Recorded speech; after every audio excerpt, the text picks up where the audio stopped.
Hey everyone, just want to encourage you to find us on your listening platform and give us a rating. Anywhere you listen to that has a rating system, go on over and give us a rating and maybe leave us a review. Let us know your thoughts. These ratings really do help. Thank you so much for listening. On to this week's episode. What's up, everybody? So today it's just going to be me because my husband is working and Nicole was not available this week. And actually, fun fact, if you're listening to this on the day it dropped, that means I recorded today because, unfortunately, last night I must have pulled or sprained my shoulder while working out. That's right, guys. I'm a gym rat now, so that happens on occasion because my body is not that of a fit 20-year-old. And I was considering just letting this week just skip, but I chose not to, only because I think this show that we're going to cover, that I'm going to cover today, does a really good job of kind of like lifting my spirits a little. And so I kind of figured, like, all right, instead of just like dwelling on my sprained shoulder and letting that kill my mood for the rest of the day, I figured, all right, let me talk about this show and hopefully inspire you guys to check it out. So with that said, I'm Rolando, and this is Remakes, Reboots, and Revivals, an original podcast about unoriginality.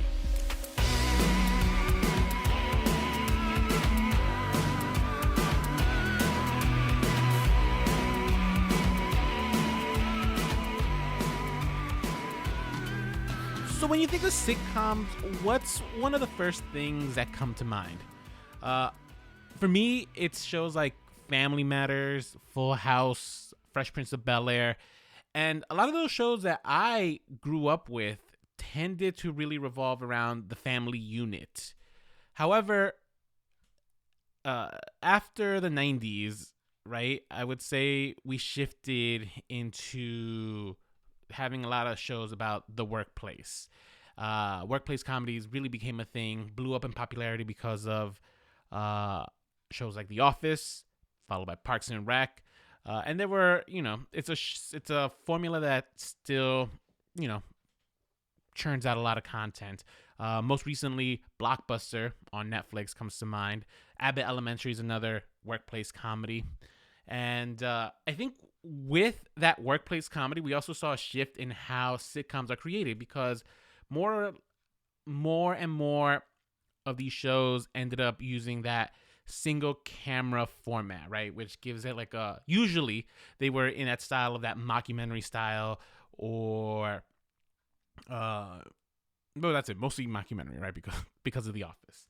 But I think with that change, we lost something. And that's like the feel-goodery of a good American sitcom. And it's a format that, as shows, it's so interesting, right? Because I think as more and more studios occasionally try to, do the throwback to those multi-camera sitcoms, they're usually, not exclusively, not always, but usually I find them to be a little flat. And I think part of it is, and I'm thinking about that 90s show that we covered like a couple weeks back, I think part of it is just like the newer generation, they don't appreciate it. And not only do they not appreciate it, but I also don't think that they have the acting chops that comes with performing for a sitcom, a multi-camera sitcom, which is a little bit more theatrical, right? It's not, it's weird. It's like you're supposed to be performing in front of an audience. I don't know if that's the case all the time anymore, but it used to be. And when you have a live audience, you're usually playing up to that audience to get a reaction, right? And I think the problem that we have with some of this younger generation is since they don't see that, I don't think their body languages really, really ever sell like a multi-camera performance. And I'm really complaining just about that 90s show, right? One of the reasons why I just didn't like it was the younger cast. However, the actors that played Kitty and Foreman and Red, they were great. And that's because they have at least a history of being in front of that camera, that multi-camera situation, right? They know how to move their body. They know how to perform with their body, and kind of perform. It's almost like you're in theater a little bit, right? Which is why I find it interesting that Nicole's, I don't think she's the biggest fan of multi-camera sitcoms, but it's funny because she loves the theater. And I feel like multi-camera sitcoms are closer to theater than they are to film, let's say.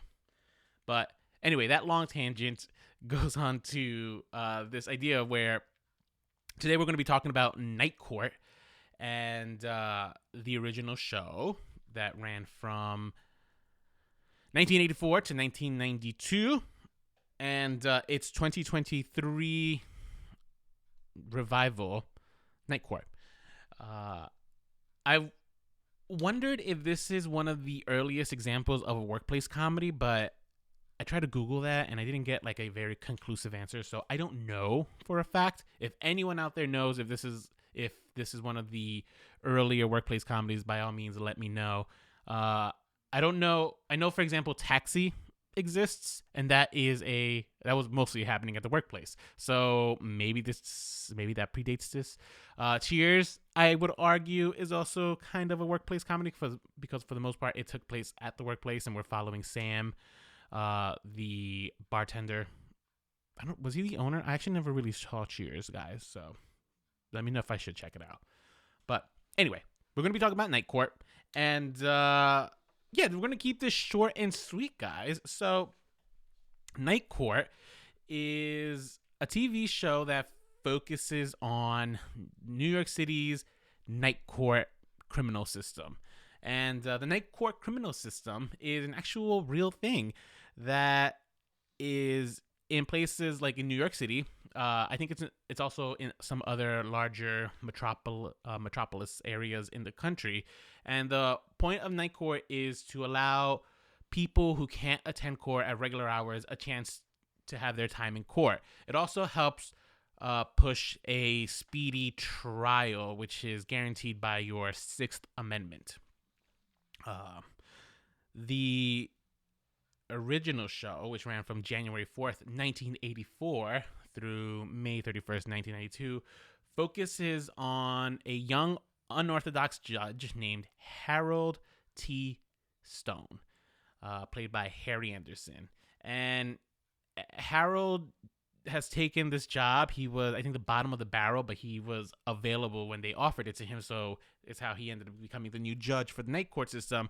And as the new judge, he's also trying to like shake up the system a little, right? He's a little idealistic. He believes in the court helping out the people, not just punishment, right? He thinks that the court system should also help out people, which is, I think, a wonderful message that I wasn't expecting from the show when I was watching it for the first time. So the first time I've seen the show was actually for this podcast. And it's a show that's like a little difficult to like get a hold of, right? I think I had to like really scrub the internet to find the pilot episode and a few episodes of the original. Actually, interestingly enough, my first introduction to Night Court was because of 30 Rock. The episode, the one with the Night Court cast.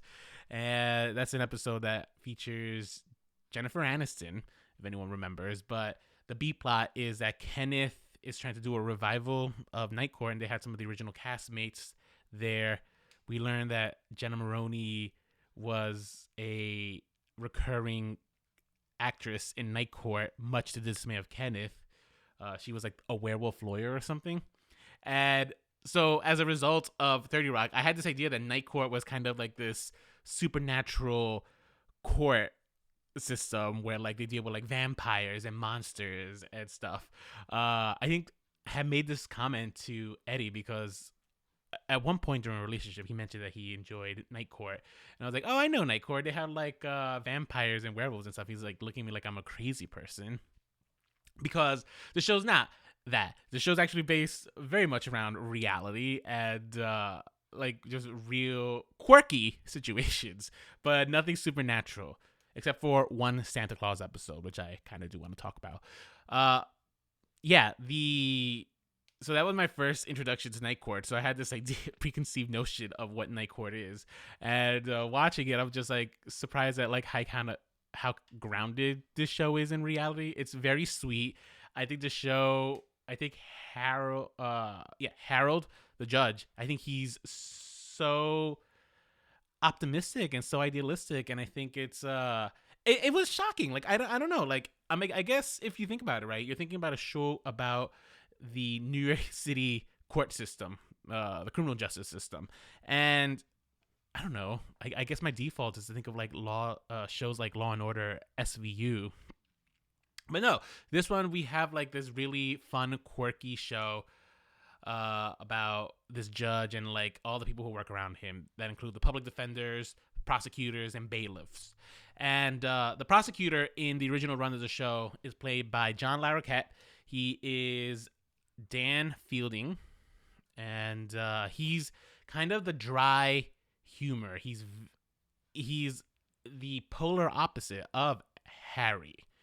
And I think as a result, they have like great chemistry, like great back and forth. But the joke, so Harry as a performer, he's more eccentric. He's more over the top.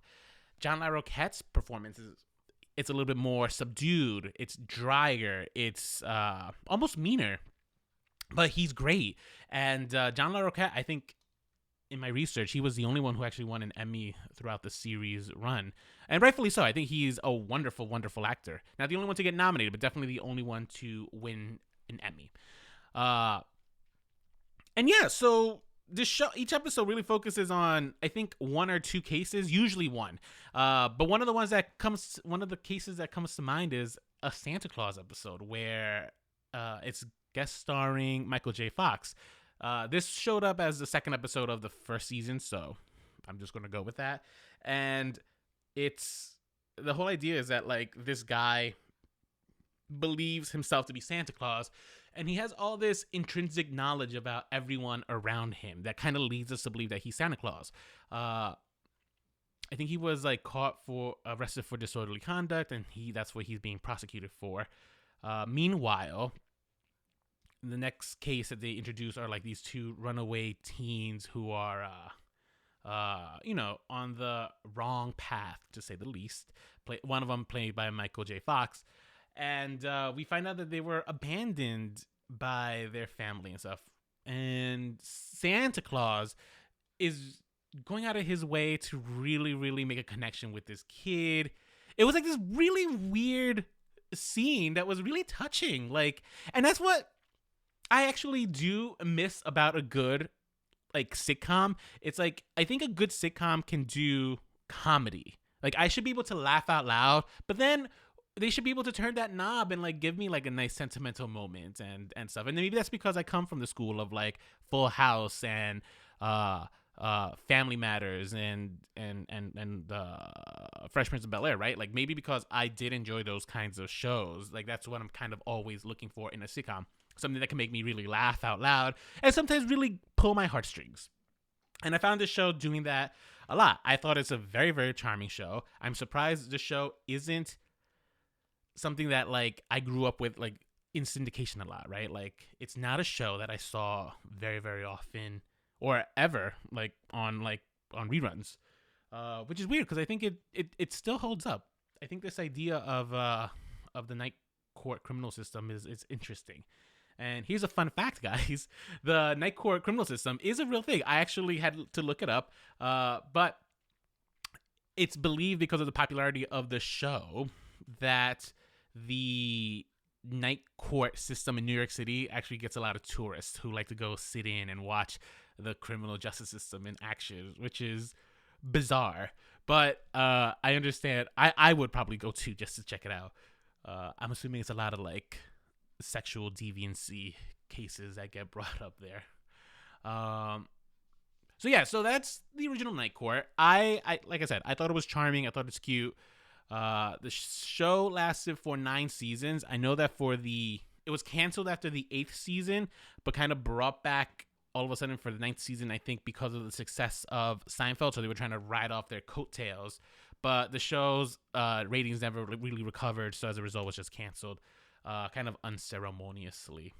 I can't speak to the quality of the later seasons because I only really saw like a handful of the first season. But just from that handful of the first season, I could see myself like, if this was a show that was readily available, I could see myself easily watching this. It's very, very just watchable. Yeah, Eddie is a big fan of this show, so he's the one who really wanted to cover this episode. So I'm kind of bummed out that he's not here to talk about it, but I'm gonna carry that torch forward. So let's fast forward now to the year 2020 when it was announced that Night Court was getting a revival, and it was going to be produced by Mellisa Rauch, who's most famous for playing Bernadette on The Big Bang Theory. And she and her husband were going to be the main producers. Eventually, it was announced that she would be the main star for the show, playing Abby Stone, Harold's daughter. John Larroquette was attached to be in the show right from the get-go. I think he's the only surviving member of the original cast. I think everyone else has passed or is no longer acting. And I guess I'm just going to say it. John Larroquette, he still has it. He is the best part of this revival. But let's just talk a little bit about the revival. So the revival follows Abby Stone. She is a new judge from upstate New York who has moved to New York. She's taken on her father's former position. And Abby, again, like her father, very idealistic. She wants to be changed for the better in the New York justice system. And she has her assistant district attorney. She has a bailiff played by Larroquette. She's hilarious. Really gives me that Donna energy. I love like these actresses with their one name. They usually steal shows, right? Like Larroquette as Donna Gergs. I'm thinking of Retta as Donna from Parks and Rec, right? Just usually scene stealers, right? So if I were an actress and I'm going to be in a sitcom with an actress who has just one name, it's just I'm in for a world of hurt here. I got to set my game up. What else we have? John Larroquette, he reprises his role as Dan Fielding. He is brought to the court by Abby because, Abby knows him through her father, but she is in need for a new public defender. And it's funny because in the original run of the show, he was a prosecutor. So that's kind of the dynamic that they play. He is kind of learning how to be a public defender when I think his gut instinct is to believe that everyone is guilty for the crimes they commit. And Abby is just trying to reach a new, softer side in him. But he's still pretty cold. He's still pretty dry. He's a little wry. And I think because he is so good on screen and he has such great comedic timing, it really does sometimes make the whole cast pale in comparison, which I think is unfair because I don't know if it's fair because I like Mellisa Rauch. I've seen her on The Big Bang Theory. I think she has wonderful comedic timing, but when she is up against someone like John Larroquette, there's something, I don't know if it's that she looks like she's trying harder, but there is almost a weird little disconnect. On her own, on her scenes where she's with the rest of the cast by themselves, they're fine. They're great. But when it comes with scenes with John Larroquette, they all just kind of pale. So I think maybe that's something that the show, and it's something that gets improved upon as the show goes on, right? I will say that. From the first episode to episode 6, it's something that gets improved upon.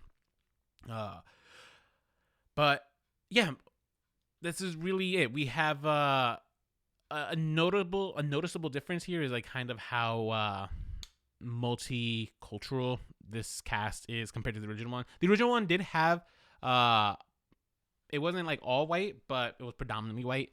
Here we have a very, very mixed bag, right? And I think that kind of reflects New York City. So I think that was kind of a good choice in the matter. The show's writing, I think, is actually not bad. I actually think the show is sometimes teeters saccharine, but I think overall, for the most part, this show is actually pretty well written. They play to John Larroquette's strengths. And I think Mellisa Rauch, as much as I complained about her acting next to him, she is a good. Her character Abby Stone is a great foil to Dan Fielding, and I think, as you know, as we're growing out the rest of the people, it's I don't know. I'm finding myself digging the show way more than I was expecting, which it was a pleasant surprise. I thought it was like I think this show is charming.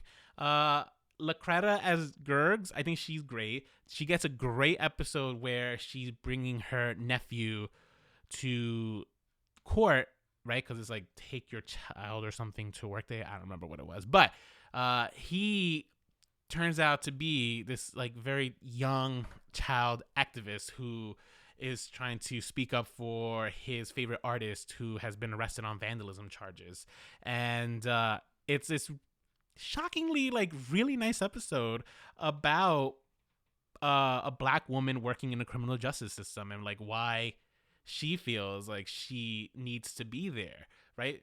And it's funny because like sometimes shows like this, that message, that's a hard message to carry, I think. But I think they did it in such a way that it didn't feel preachy. It just felt organic in the story, while still making it funny, right?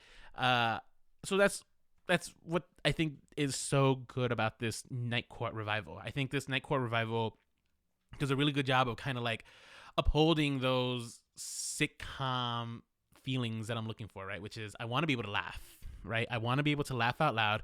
And then I also want to be able to like have a moment where I'm just like, aw, or like really pensive about something. And then go back to like a silly little gag. I think the following gag was like they were attacked by birds or something, right? So I am surprised at how much I enjoyed Night Court. And Night Court has actually been a not critical darling, but the reviews for Night Court, the 2023 revival, have been mixed, but the ratings have been kind of killer. The pilot episode had 7.5 million US viewers, and that's double what HBO's The Last of Us had received, right? So I think from what I was reading, the ratings for this show have actually been stronger than like, let's say, another workplace comedy, Abbott Elementary, right? Which is shocking because this show, the original one is so hard to find that like no one's able to just binge it and they say, oh, I can't wait to watch it. So it's either that the original Night Court just had a really strong fan base. Eddie happens to be one of those fan bases. He only checked it out because of the show. I think he was hesitant on Night Court being a good revival, but he binged those 6 episodes. And I know why. I think because it really does harken back to that original feel of the show. So either Night Court has like a really, really strong following that NBC was able to tap into, or the other theory out there is that Mellisa Rauch has a really strong following based off of the success of The Big Bang Theory. And the reason I think that idea has kind of been thrown out there is because I think a lot of the cast members who have gone on to do different things have found like a solid backbone of support from the fans of The Big Bang Theory. Kaylee Cuoco comes to mind with her Emmy Award nominated role as the airline stewardess. I'm so sorry, guys. I wish I had someone here to correct me. I don't. It's just me. But yeah.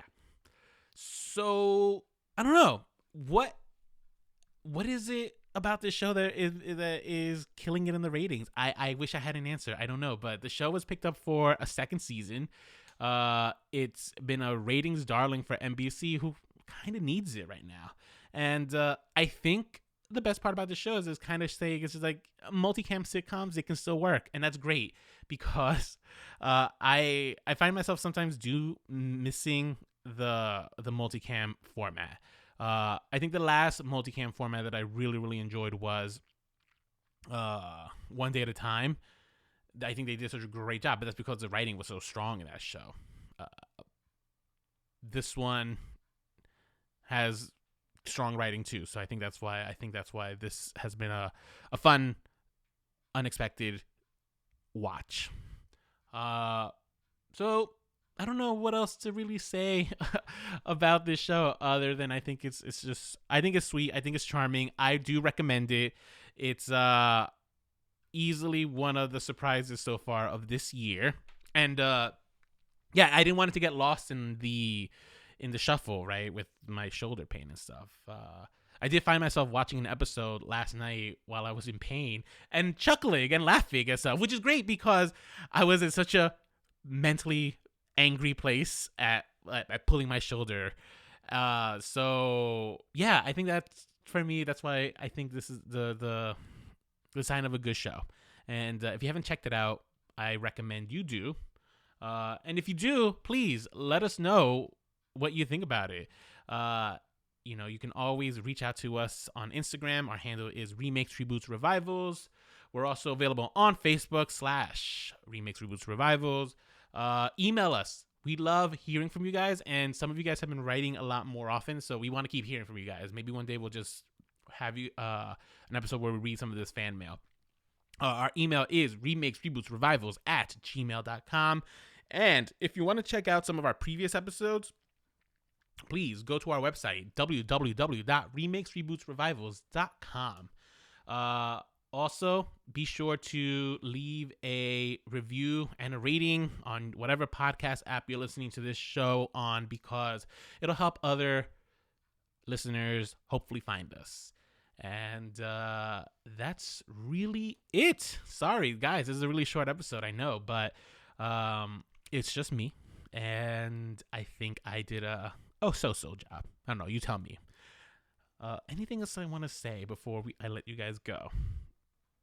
Yes, I know what else I want to say. I've been checking out Poker Face. I think that show is bomb diggity. It's so good.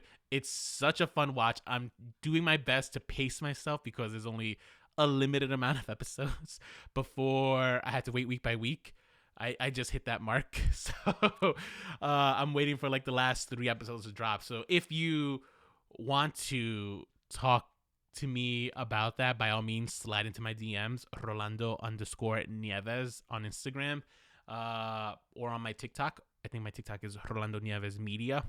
Yeah, I'm down to talk about Poker Face. I'm down to talk about The Last of Us. I'm down to talk about anything TV related. So if you have opinions or something and you want to get into it with me, by all means, DM me. I want to hear from you guys, not just about praise from these episodes, but about just random TV. I love television and stuff, and I love breaking it down. I don't, Nicole knows this, but I prefer TV over film. That's just me.